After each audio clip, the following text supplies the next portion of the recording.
Hello students, आज मैं आप लोगों को बताने जा रहा हूँ। नेक्स्ट है how to find out the shear force and bending moment diagram for the uniformly varying load या ट्राइंगुलर लोड। ठीक है, इन्हें सिंपली सपोर्टेड बीम। ठीक है, to draw shear force diagram and bending moment diagram for uniformly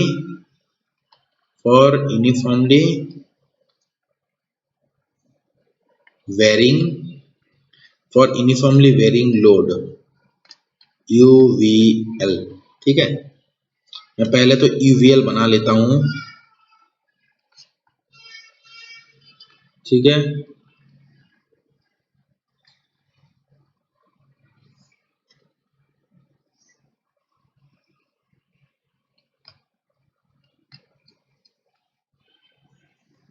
इसका भी कुछ value दे देता हूं। 20 किलो न्यूटन पर मीटर, ये A पॉइंट हो गया और ये B पॉइंट हो गया। ठीक है, this is also the simply supported B। ठीक है, तो ये हो गया हम लोग का 4 metre.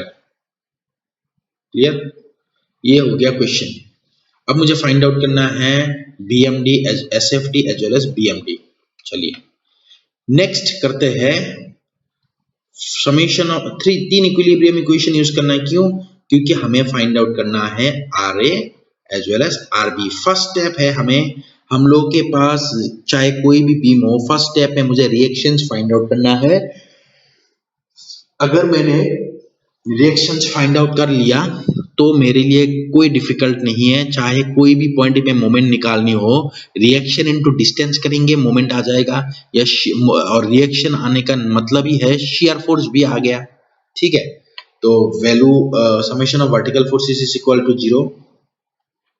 So RA plus RB is equal to, देखिए यहाँ पे लेकिन एक चीज आप लोग को ध्यान रखना है, जो टोटल लोड है, मतलब इस बीम को में भी मैं कंसेंट्रेटेड लोड में कन्वर्ट करूंगा तो ये जो बीम है ये कंसेंट्रेटेड लोड में अगर कन्वर्ट करूंगा तो इसका जो टोटल लोड है या कैसे बनेगा टोटल लोड, आप लोग को ध्यान रखना है। फॉर UVL और triangular load the total load is equal to the area of the triangle. Area half into area निकालनी है मुझे, एरिया।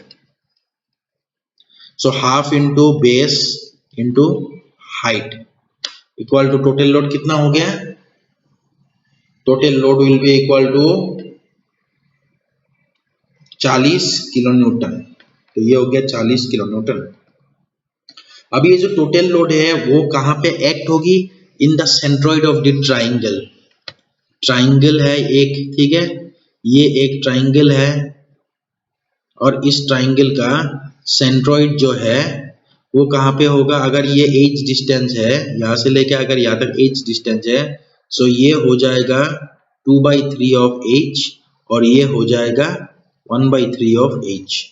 ठीक है, ये हो गया सेंट्रॉइड, मतलब जीरो वाला फेस से सेंट्रॉइड तक 2/3 और हायर वाला फेस से 1/3 ऑफ एच। तो अभी अगर देखा जाए, इसी को लेटा के देखो इस डायग्राम को, तो मेरे पास जो वैल्यू आएगा यहाँ पे, this value will be equal to 1/3 of 4 and this one is 2/3 of 4। ठीक है, 1/3 of 4 metre and 2/3 of 4 metre. तो ये हो जाएगी लेंथ। अब मैं क्या करूंगा? अब मैं नेक्स्ट करूंगा समेशन ऑफ मोमेंट। अब मैं मोमेंट निकालूंगा, that is summation of moment at A is equal to 0। A में मोमेंट निकालूंगा कैसे? ये A पॉइंट है, ये B पॉइंट है। ठीक है, ए में मोमेंट निकाल लीजिए। ठीक है, 40 इंटू कितना होगा? 40 into 4/3 is equal to RB into 4 metre. ठीक है, तो यहां से मेरे पास वैल्यू आ रहा है 40/3। So RB will be equal to 40/3 kilo Newton.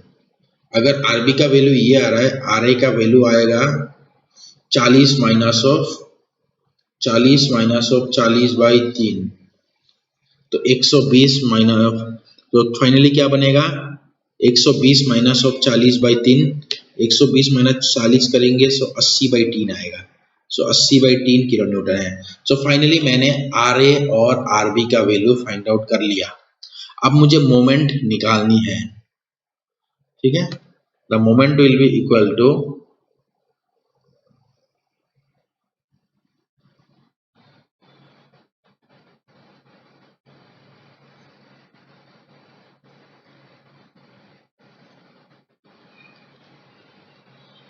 देखिए, अब मुझे अगर मोमेंट निकालना है ना, तो मैं ट्राइंगुलर फेस को ही लेना है मोमेंट निकालने के लिए। तो यहाँ पे देखिए दो फेसेस है। अगर मैं एक काम कर लेते हैं, ये जो सेंट्रोइड वाला फिगर है, पॉइंट है, इसको जी मान लेते हैं। अगर मेरे पास ये जी पॉइंट है तो मेरे पास दो फिगर है, एक तो ये वाली फिगर लेफ्ट हैंड साइड, एक राइट हैंड साइड वाली फिगर है। लेकिन जो राइट हैंड साइड वाली फिगर है ये ट्राइंगुलर बन रहा है, जिसके कारण मैं राइट हैंड साइड वाली फिगर को लूंगा, ठीक है। तो राइट हैंड साइड वाला फिगर को ड्रॉ करेंगे अभी।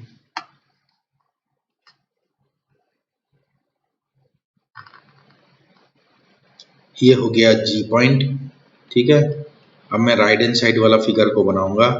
This is the reaction at B point, और ये जो डिस्टेंस है, ये डिस्टेंस कितना है, the distance is 2/3 of 4, 4 2 is 8, 8/3 meter. This distance is 8/3 metre. अब मुझे इसका इंटेंसिटी निकालनी है। इंटेंसिटी कैसे निकालेंगे भाई, सिमिलर ट्राइंगल, इसका ये जो वैल्यू है जी पॉइंट में, इसका जो इंटेंसिटी है, इसका जो इंटेंसिटी है, इसका वैल्यू मतलब इंटेंसिटी का मतलब है इसका जो वैल्यू है, ठीक है। ये वैल्यू मैं कैसे फाइंड आउट करूंगा, ये वैल्यू मैं फाइंड आउट करूंगा by the help of what, by the help of similar triangle. ये जो वैल्यू है, इस ये वैल्यू मैं फाइंड आउट करूंगा by the help of similar triangle. अब सिमिलर ट्राइंगल यूज करना है मुझे। देखिए सिमिलर ट्राइंगल कैसे करेंगे, ये हो गया 20 4 मीटर के लिए। अब ये मैं लिख दूंगा y, so by the help of similar triangle, mathematics के सिमिलर ट्राइंगल यूज करेंगे। 20 परपेंडिकुलर बाय बेस करेंगे, परपेंडिकुलर हो गया 20 बाय बेस हो गया 4 मीटर। ये 20 किलो न्यूटन 4 मीटर के लिए है, सॉरी 20 किलो न्यूटन 4 मीटर के लिए है। तो y का वैल्यू मुझे निकालना है, y कितने मीटर के लिए है, 8/3 मीटर के लिए है, ठीक है। तो y का वैल्यू हो जाएगा y is equal to 20/4, 5 into 8/3 which is equal to 40/3। So इसका वैल्यू हो जाएगा 40/3। तो फाइनली यहाँ पे मुझे लिखना है that this value is equal to 40 divided by 3, ठीक है। अब मुझे बेंडिंग मोमेंट निकालनी है जी पॉइंट में। Now the bending moment at G point, centroid point is R B into कितना होगा, पहले मुझे निकालनी होगी आर बी इंटू देखिए बेंडिंग मोमेंट निकालने के लिए मैं एक काम कर लेता हूं, जैसे आप लोगों को मैंने ऑलरेडी बता कर रखा है। बेंडिंग मोमेंट कभी भी निकालनी हो या रिएक्शंस कभी भी निकालनी हो तो कंसंट्रेटेड लोड में कन्वर्ट करेंगे। तो इसको मैं कंसंट्रेटेड लोड में कन्वर्ट कर लेता हूं। This is R B and this is the G point. यहाँ पे जो ये छोटा सा ट्राइंगल है उसका भी सेंट्रोइड बनेगा, ये हो गया सेंट्रोइड, ठीक है। और ये दूरी कितना होगा, ये हो जाएगा लेफ्ट हैंड साइड वाला हो जाएगा 1/3 ऑफ कितना हो जाएगा, 1/3 ऑफ 8/3 मीटर, और राइट हैंड साइड वाला हो जाएगा 2/3 ऑफ 8/3 मीटर। और ये जो टोटल लोड है, टोटल लोड कैसे निकलेगा, area of the triangle. So total load is equal to area of the triangle half into base, base मतलब 8/3 इंटू हाइट इंटू 40/3, तो यहाँ से मेरे पास वैल्यू आएगा 2 इंटू 4, 4 4 16, 160 डिवाइडेड बाय 9। सो इतना किलो न्यूटन टोटल लोड आ रहा है, 160/9 किलो न्यूटन लोड आ रहा है मेरे पास वैल्यू। सो यहाँ पे मैं लिख दूंगा total load is equal to 160/9, ठीक है। This is the total load. So 160/9। So अब देखिए, अब करिए आराम से। So bending moment at the G point, ये जो जी पॉइंट है यहाँ पे फाइंड आउट करना है, इस are B into G point तक क्या डिस्टेंस है, जी पॉइंट तक 8/3 डिस्टेंस है। So R B into 8/3, R B into 8/3, ठीक है। आर बी इंटू 8/3 कर दिया, माइनस ऑफ जो डाउनवर्ड फोर्स है उसके कारण, माइनस ऑफ 160/9 इंटू 8 ये वाला डिस्टेंस है, 8/9, 160/9 into 8/9 and R B into 8/3। So R B का वैल्यू क्या है, आर बी का वैल्यू आया था 40/3। So this is equal to 40/3 into 8/3 minus of 160/9 into 8/9। So finally मेरे पास क्या वैल्यू आएगा, सो फाइनली अगर मैं करूं तो यहां से मेरे पास वैल्यू आ रहा है 19.753 किलो न्यूटन मीटर। सो ये वैल्यू आ रहा है मेरे पास 19.753 किलो न्यूटन मीटर। सो इस तरीके से आप लोगों को बेंडिंग मोमेंट फाइंड आउट करना है एट द सेंट्रोइड पॉइंट। अगर क्लियर नहीं है तो कमेंट बॉक्स में लिख दीजिए, मैं एक बार और समझा दूंगा, या जो भी है मैं बता दूंगा आप लोगों को क्या करना है। चलिए एक बार मैं फिर से बोल ही देता हूँ, ठीक है। देखिए पहले मेरे पास एक बीम है, उसमें vertical force is equal to 0 कर देंगे, R A plus R B is equal to area निकाल देंगे, 40 किलो न्यूटन हो जाएगा। वही 40 किलो न्यूटन लोड को मैं यहाँ पे कंसंट्रेटेड लोड के डायग्राम बना के दिखा दिया, 1/3 एंड 2/3 ऑफ टोटल डिस्टेंस बना के, और ये सेंट्रोइड पॉइंट है। तो यहाँ से मैं क्या करूंगा, मोमेंट निकालूंगा, मोमेंट निकाल के रिएक्शंस निकालूंगा। आरबी का वैल्यू आ रहा है 40/3, आर ए का वैल्यू आ रहा है 80/3।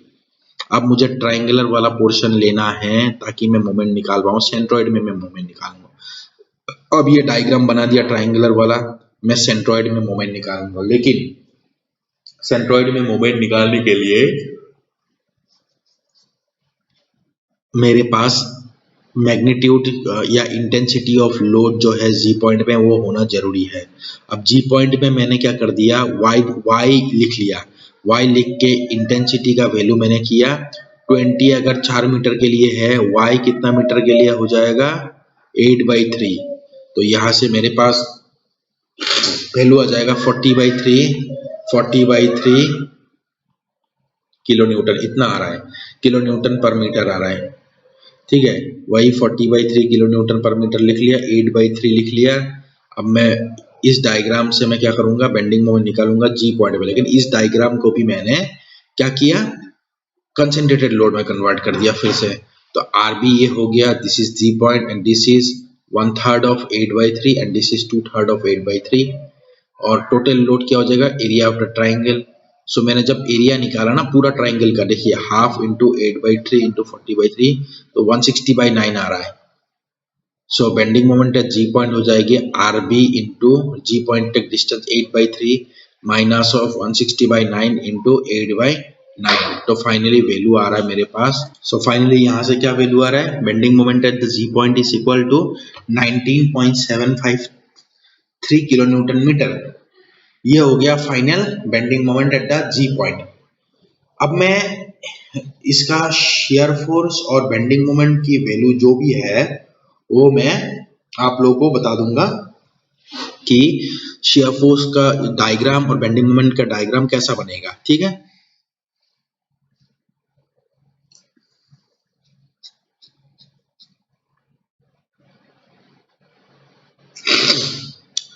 देखिए, एक तो बेंडिंग मोमेंट का डायग्राम ऑलरेडी देख लिया हम लोगों ने। उसके बाद आर आई का वैल्यू और आर बी का वैल्यू ये भी चाहिए हमें। आर आई का वैल्यू है 40/3 एंड आर आई का वैल्यू है 40/3, आर बी का वैल्यू है 80/3 and bending moment diagram is and bending moment value is 19.753। ये तीन वैल्यू हमें चाहिए अभी बेंडिंग मोमेंट और शेयर फोर्स डायग्राम बनाने के लिए। चलिए bending moment and shear force diagram बना लेते हैं नेक्स्ट।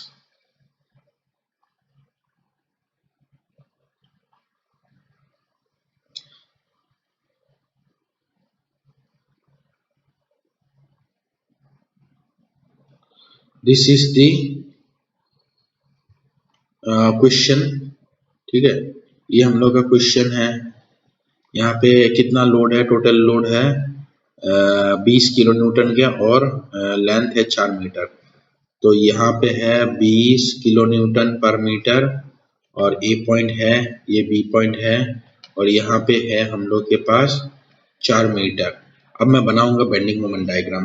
देखिए बेंडिंग मोमेंट डायग्राम बनाने के लिए आप लोगों को एक चीज ध्यान रखना है कि इसका जो बेंडिंग मोमेंट डायग्राम बनेगा दैट इज दैट डायग्राम का वैल्यू जो है वो मुझे लिख देना है सेंट्रॉइड पॉइंट में। सेंट्रॉइड पॉइंट पे मैंने वैल्यू फाइंड आउट किए थे, तो यहाँ पे वैल्यू कितना है 19.753। तो इसका जो डायग्राम बनेगा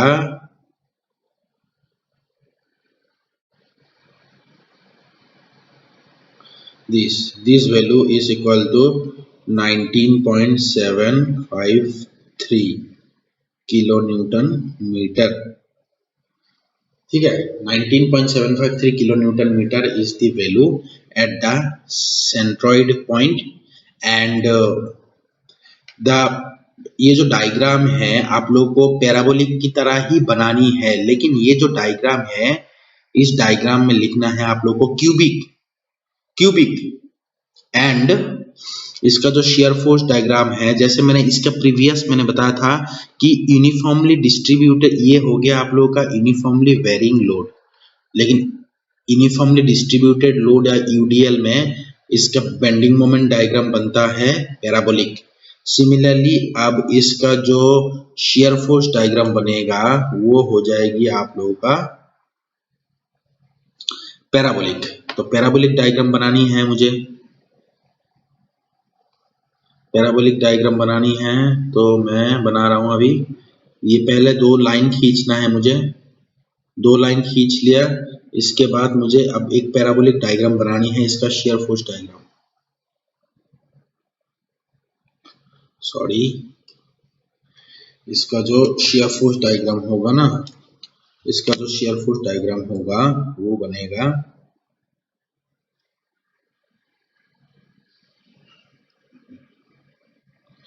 ठीक है। मतलब फाइनली जो है मैं एक बार रफली दिखा देता हूं आप लोगों को।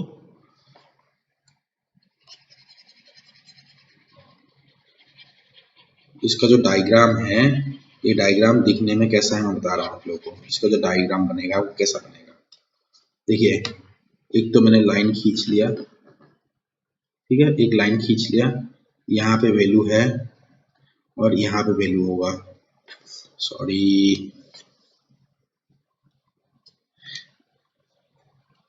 एक तो वैल्यू यहाँ पे वैल्यू होगा, दूसरा वैल्यू यहाँ पे होगा।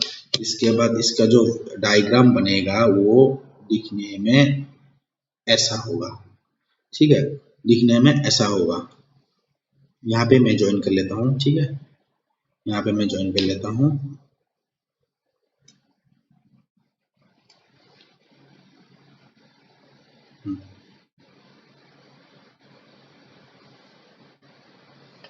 तो this will be the diagram.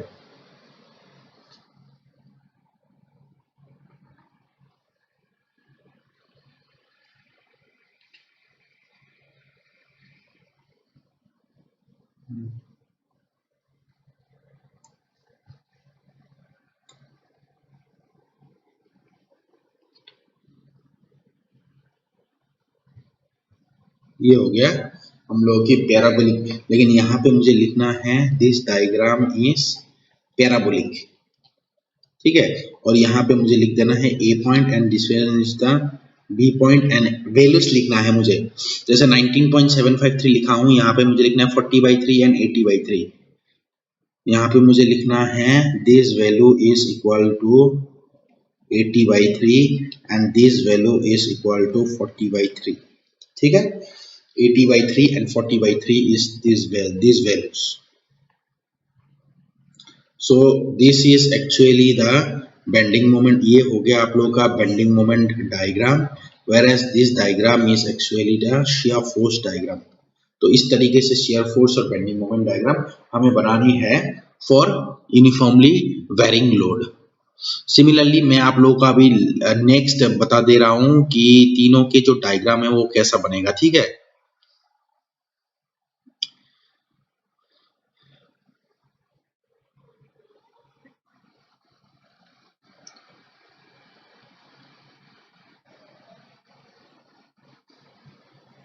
जो शेप वगैरह है तीनों के, इनके बारे में मैं एक काम कर लेता हूँ, एक वीडियो बनाऊंगा जिसमें मैं सभी का शेप दिखाऊंगा, चाहे वो पैराबोलिक हो, चाहे क्यूबिक हो, चाहे वो कैंटिलीवर बीम हो, चाहे सिंपली सपोर्टेड बीम हो। फिलहाल तो आप सीख लीजिए।